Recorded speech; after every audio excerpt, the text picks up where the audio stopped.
প্রশ্নটা হচ্ছে যে কাদের উদ্দেশ্যে বলেছেন। আমি তার আগে বলি 10 লক্ষ চাকরির রেট কত। বাংলার এই তরুণ প্রজন্ম জানতে চাইছে যে রেট কত, তাদের কি কি বেচতে হবে চাকরিটা পেতে।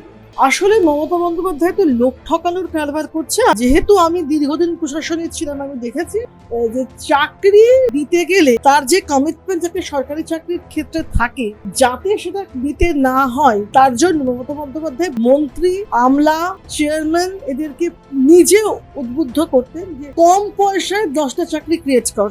বাংলার ইয়াং জেনারেশনকে বিভ্রান্তটা ভালোভাবে করা যাবে, তাই জন্য উনি এই ধরনের চাকরি গল্পটা ভোট আসলেই বা 21শে জুলাই এর মঞ্চ বা যেখানেই উনি পাবলিককে পান, এই বোকা বানানোর কারবারটা ওর চলতেই থাকে। এমন অবস্থা হয়েছে এখন পশ্চিমবঙ্গে যে বাংলাদেশের মানুষ খুন করার জন্য পশ্চিমবঙ্গকে বেছে নিচ্ছে। বাংলাদেশে থেকে এমপি এসে এখানে খুন হচ্ছে, অপরাধীদের স্বর্গরাজ্য। মমতা বন্দ্যোপাধ্যায় এই অপরাধীদেরকে হয়তো বার্তা দিচ্ছেন যে আসো এই রাজ্যে অপরাধ করো, তোমরা ধরা পড়বে না।